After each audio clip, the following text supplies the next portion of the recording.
Estamos Parashat Jucat Balat.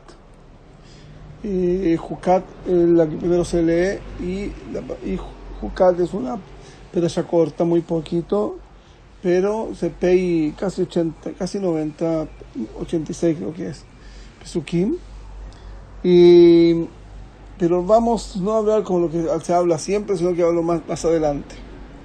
En la misma pedalla dice, está escrito de que es el tiempo que murió Miriam. La primera que murió fue Miriam, después murió Aarón y después Moshe.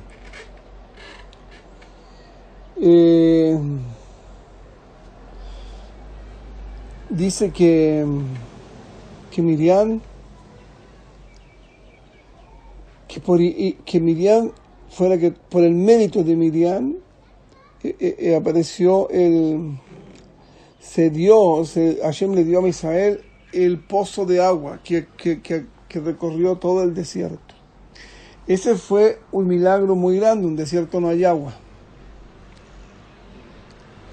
Ese milagro fue por el mérito de Miriam. ¿Y por qué fue el mérito de Miriam? Antes de eso está escrito Velo allá Maim le da. No había agua para la congregación. Y por lo tanto, eso está pegado con la muerte de Miriam.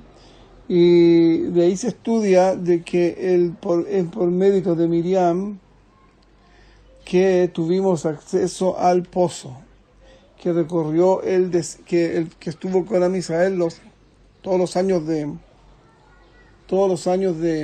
desierto prácticamente. ¿Y por qué razón?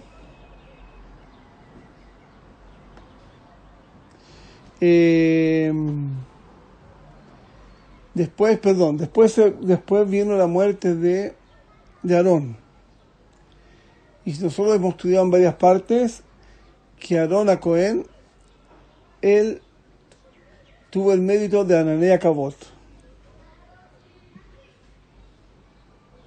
Él, por mérito de él, Am Israel estuvo protegido en el desierto por Ananea Cabot.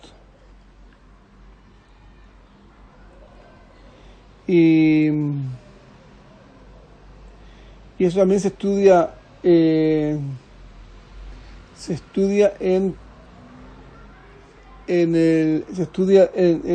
la Torah. No, perdón, lo que también se estudia en la Torah es que, por ejemplo, que solamente Am Israel estaba bajo la Ananei Kavod y no el Erev Rav. El Erev Rav le pasó duro en el desierto porque estaban en falta de tikkun. Recuerden que fue el Erev Rav el que hizo el Geta Egel, como posiblemente lo alcancemos a mirar un poco más adelante, que también está relacionado aquí. Entonces, ¿qué tenemos? Tenemos también el man. El man también también fue un regalo de Hashem que se dio por el mérito de Moshe Rabbeinu. Y de hecho no es que estas cosas estén alejadas. La muerte de Miriam está cerca de la de Aarón y también está cerca de la de Moshe, porque fueron todas al final del último año antes de que entraron a la tierra de Israel. Ahora, ¿qué es lo que trajo Moshe? Moshe trajo el man.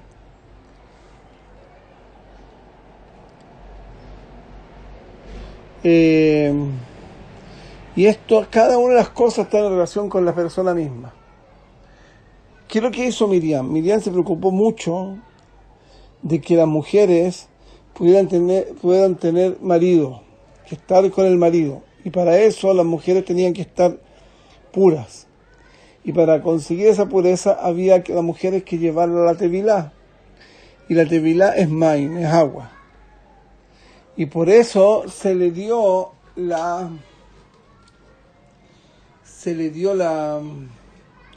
ella tuvo la opción por el mérito de ella se nos dio el pozo de Miriam. El pozo de Miriam Él estuvo en el desierto y las mujeres pudieron hacer tevilá.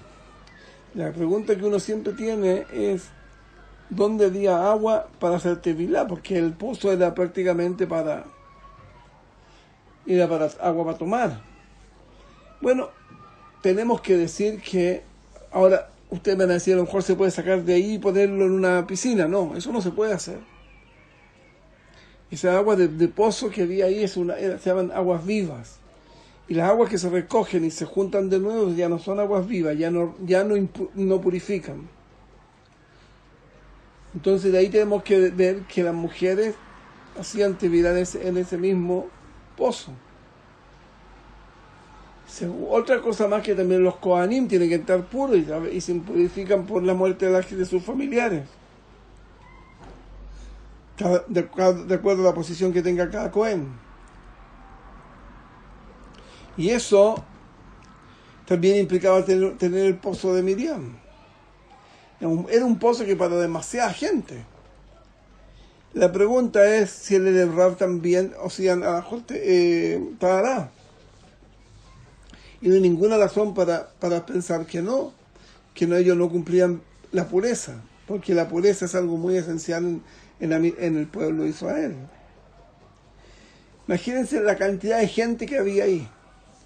Uno sabe que fueron 600.000 mayores, y por cada mayor pueden haber habido 4, son 2.400.000. Y lo de Rav esto era un 20%, porque el de Rav tenía el 80%. Así que fíjense cuánta gente va a salir. 2.400.000 por 5, ¿cuánto es? Son 12 millones de personas. Y 12 millones de personas estaban en el desierto y necesitaban agua para tomar y agua para estas cosas. Incluso para los corbanos de haberse usado agua. No es tanta ahí, pero se necesita. ¿De dónde vino toda esta agua?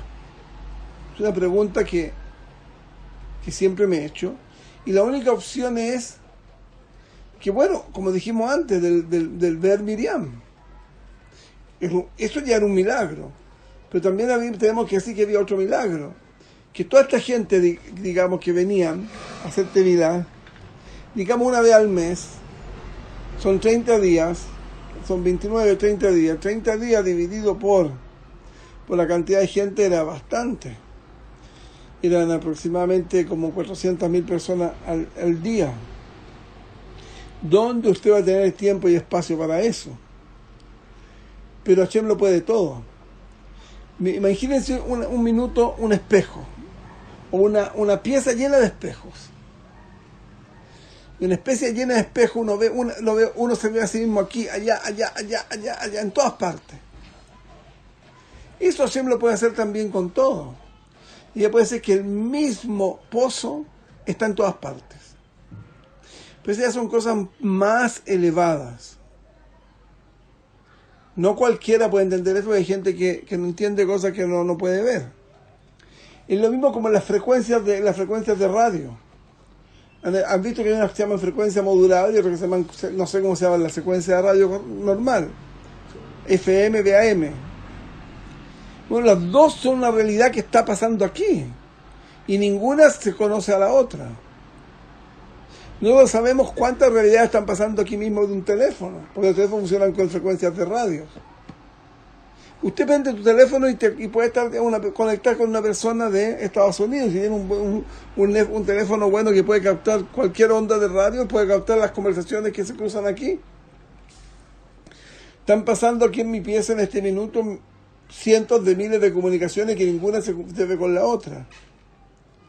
Entonces la realidad no es una cosa como nosotros pensamos, muy plana, muy única. La realidad pues es una realidad llena de distintas dimensiones. Parece que uno solo tiene acceso a una. Entonces uno está viendo la realidad de uno. Y ahí se entiende el concepto que hay de que cada individuo es el centro de la realidad. Es el centro de la creación. Y por eso decimos que una persona que hace teshuvá, esa persona tiene el mérito de poder cambiar el mundo entero. Porque él es el centro. Y de hecho, pensar que yo no soy el centro no es tan claro. Eso no es una cosa que se puede decir tan claro, porque es una distorsión de lo que yo veo. Yo veo que cada cosa está a una cierta distancia mía. Yo nunca veo que yo estoy a una distancia del otro. Todos están a mi alrededor. Pero yo veo que yo no veo que yo estoy alrededor de los otros. Cada uno de nosotros se ve como si fuera el centro de la realidad. Entonces también puede ser que con una perspectiva así de realidad, que el pozo de Miriam estaba en todas partes. Porque en el fondo era un tipo de centro, el centro de Tevilá. Y esos son milagros que Hashem ni siquiera hace, pero esos milagros que Hashem hace puede que no sean tan milagrosos. Porque si uno ha estudiado un poco frecuencia y esas cosas, los átomos, por ejemplo, el mismo átomo va avanzando en dos partes, que son completamente desconectadas con uno con la otra. Y eso es física, eso es natural. Hashem así hizo el mundo. A lo mejor de esa manera podemos entender de dónde tenía todo el mundo agua y todo el mundo lugar para purificarse. Señores, la realidad que vemos nosotros no es la misma realidad que se veía antes, menos en el desierto, cuando todo era milagro. La segunda cosa que dijimos fue Ananea Kabot. Perdón, yo no he terminado. Con Miriam. Miriam entonces está relacionada con el agua. Entonces el mérito que tuvo Miriam fue exactamente por eso, porque ella se preocupó de tener que hubiera agua y meter a la mujer al agua para purificarse. Ella con eso que hizo dio el mérito de que Am Israel tuviera un pozo para purificarse. Aarón, él representa la Ananea Kabot. Y la Ananea Kabot también, ¿qué relación tiene él? Los gran méritos que ha tenido Aarón es que estaba siempre ocupado de hacer shalom entre una persona y otra. Y las nubes son una forma de shalom, porque te protegen del sol. El sol es algo intenso, algo que te molesta mucho si no estás preparado. Y Aarón, con esa fuerza que tenía de Adán, de buscar la unificación de las parejas y que hubiera shalom en todo sentido, con esa fuerza de él logró que con su mérito se nos diera las Ananea Kabot, que son las nubes del honor. Y de ahí mismo, de la capacidad que tenía él salvó a Israel. Salvó a Israel del Geta Egel. Él se entregó al Erev Rav y echó a Israel para que no pecaran ellos con el Erev Rav y con el becerro. Incluso llegó a parecer que él mismo había pecado. Y después se demostró, como hemos probado en otros lugares, que Aarón no pecó. No pecó nada. Y eso es porque él quería hacer shalom. Protegía a Israel protegía a Israel de la división, que es lo contrario de shalom. Protegió a Israel, como dijimos, del becerro de oro. Y de la misma manera, Aarón, con los méritos de él, se consiguió que Hashem nos mandara las Ananea Kabot, las nubes del honor, para que nos cubra del sol, que nos defienda del sol, que a Israel esté bien. Tienen la misma medida. Y Moshe Rabbeinu fue el que con el mérito de él trajo el man. ¿Y por qué? Porque el man está relacionado con el trigo, que es la esencial comida. Y el trigo está relacionado con el Da'at. Una de las razones por la cual se dice que el árbol del bien y del mal es un árbol que daba trigo, es porque el pecado de Adán Rishon fue con el Da'at.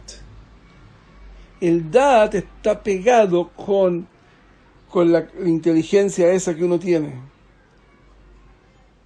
La inteligencia está pegadita al Da'at. Y el Da'at, conocer, está relacionado con el man. Y Moshe Rabbeinu tuvo el mérito de alimentar por 40 años todo un pueblo en el desierto, por el mérito del man. El man es algo asombroso. Por ejemplo, el Eder Rab no comía man. El man parece que lo pasaban por un moledor, así un rodillo, y caía lo que no era, como el mosto, no sé cómo se dice en español. No sé el nombre. Lo que se le saca al trigo, se le saca una capita, una clipa, se llama, una cascarita chiquitita. Mosto, algo así. Y eso que se le saca al trigo, que es la última clipa, hay mucha gente que se lo come, porque es muy saludable para la digestión. Y eso es lo que le sacaban también al man, porque el man, todo lo que hay en el cielo es parecido acá. Y eso era lo que comían el Eder Rav. Y todas estas tres cosas tienen algo en común. Lo que tienen en común es que las tres vienen del cielo. El agua viene del cielo, que es el pozo de Miriam. La gente cree que el agua viene del mar, y eso no es verdad.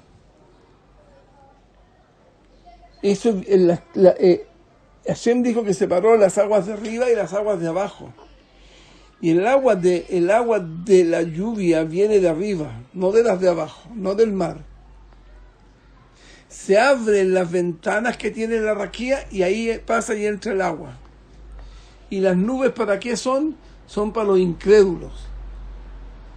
Para los que no son capaces de creer que la tierra viene de arriba, entonces Hashem les puso la opción de decir, sí, no, esto viene de las nubes. No, señor. Las cantidades de agua que caen en algunos lugares no se pueden explicar de otra manera que haya tanta agua, porque no puede haber tanta agua en una nube.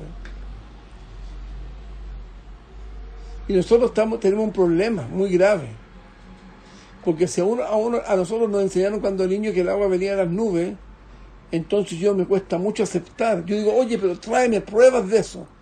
Lo digo yo, ¿por qué tengo yo que traerte pruebas? Eso es lo que dice la Torá.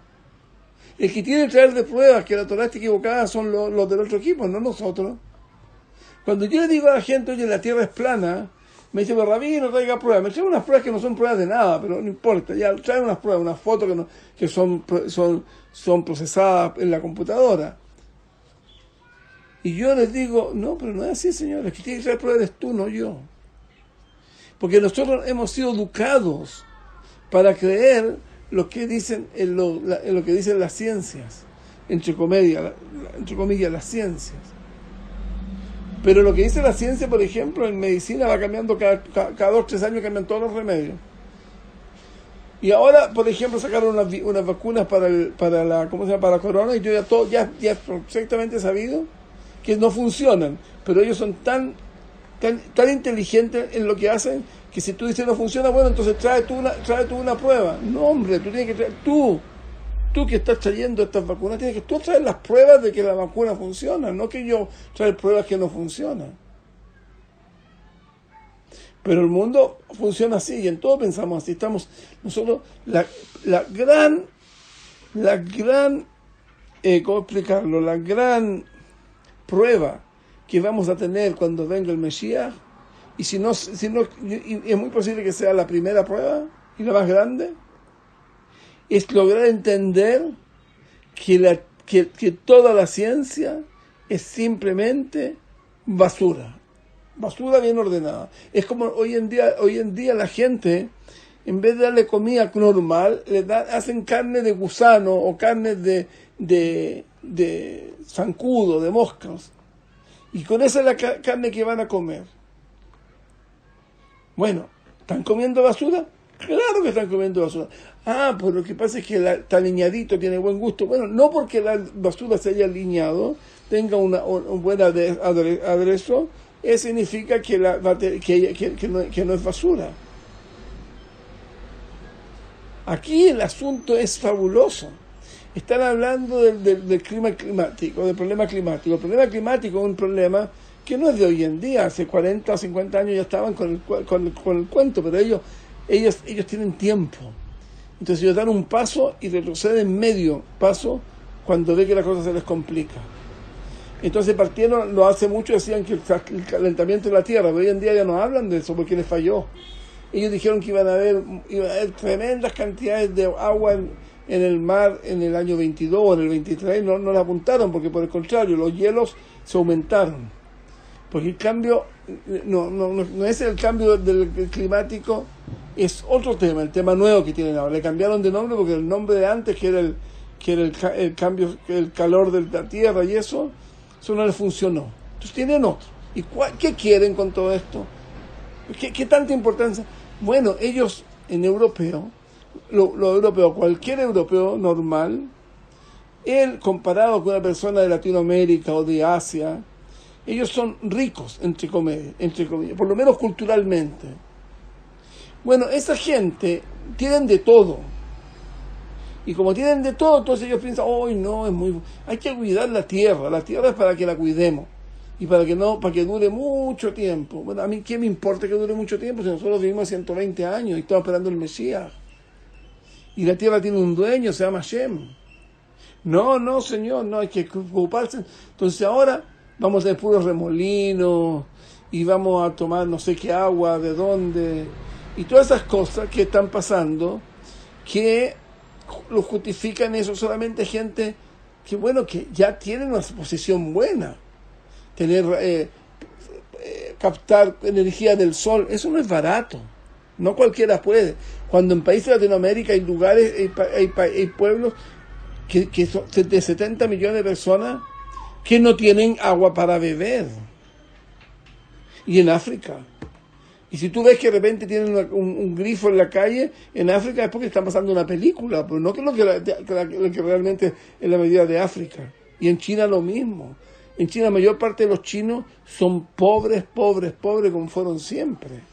Pero eso no lo transmiten, está prohibido pasar esas cosas por la televisión o por las películas. Porque la solución de ellos es, mira, tenemos problemas de los ricos. Nosotros digamos a los ricos que los pobres no nos coman la comida y no nos quiten lo que nosotros queremos tener, y nosotros vamos a ayudarlo a ellos y le damos esa basura que inventamos como comida. Y una solución para el mundo, según ellos. Bueno, y si la cosa se puede también, vamos a ayudar más al mundo. Vamos a matar al 90% de la población, porque el 100% es mucho. Con un 10% nos arreglamos perfecto, los ricos y unos cuantos esclavos en los países latinoamericanos, y de esa manera se quedan con todas las riquezas del mundo, y las principales riquezas están en Latinoamérica. Bueno, ese es un programa. Ese es el programa de los buenos. El programa de nosotros, los malos, entre comillas, es otro. Nosotros creemos que Hashem va a arreglar sus problemas, porque los problemas globales son problemas de Hashem.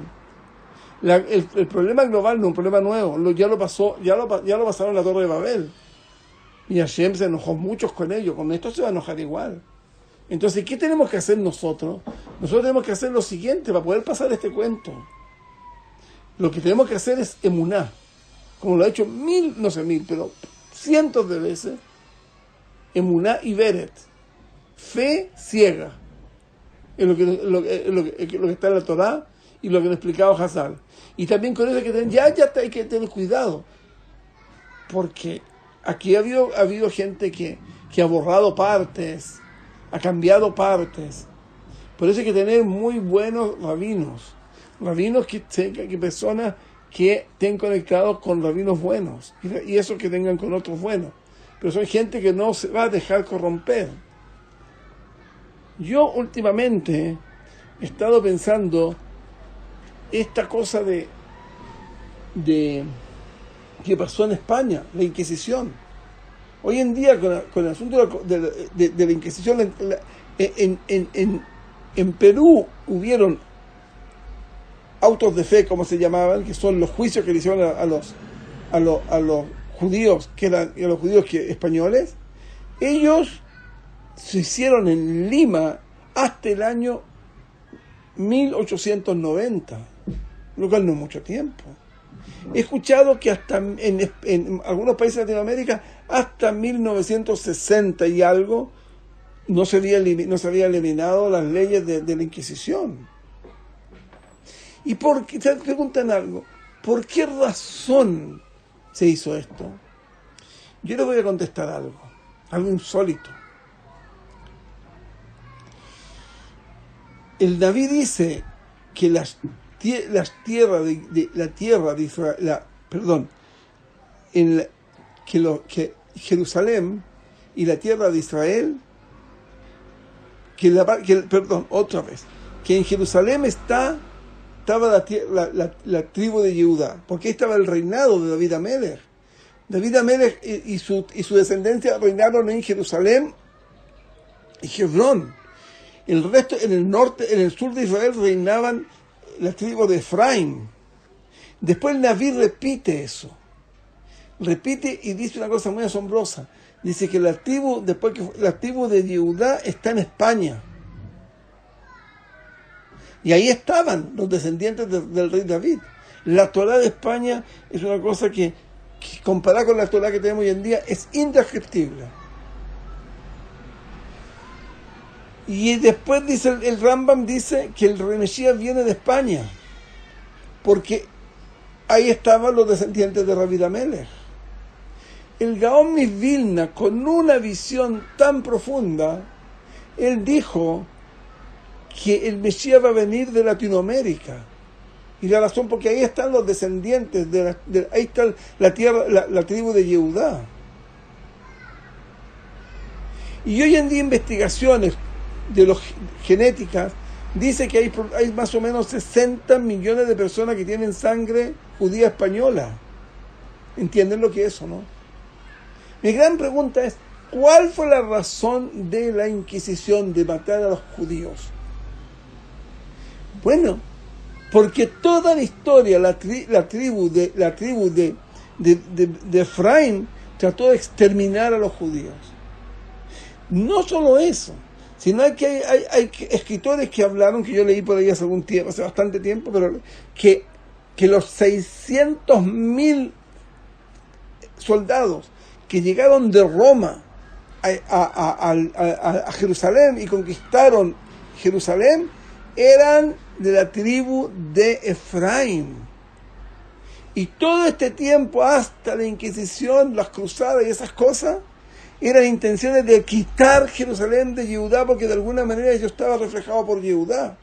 Y recuerden que la importancia de Yehudá, la Guemará dice que cuando se metieron al agua, cuando se abrió el mar, ahí el primero que entró fue el presidente de la tribu de Yehudá, y ahí se ganó el reinado para toda la historia.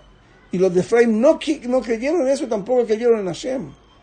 Y esa guerra sigue hasta hoy en día. Hasta hoy en día sigue esa guerra. Hay mucha gente que yo he escuchado que opinan con bastante inteligencia. Lo que dicen es que fue la tribu de Efraín que hizo el Estado. Eso es asombroso. Y es porque son muy inteligentes, porque si lo hacen al nombre de Yehudá cambia todo. Y he leído también de que no esperaban que quedaran descendientes de Yehudá, porque también todo en Irak, en Siria, en Irán, en Taimán, todos ellos en Turquía, en Marruecos, son todos también descendientes de la tierra de Yehudá, como escribe el Ben Ish Chai. Aquí lo que está pasando es fabuloso. Pero el problema de la exterminación de los Yehudim es un problema que se puede definir como la destrucción de la tribu de Yehudá. Porque las otras 10 tribus ya se desaparecieron, teóricamente. El Arizal dice que cuando venga el Mesías, va a venir el Mesías, va a venir el rey Jeroboam, que era el rey del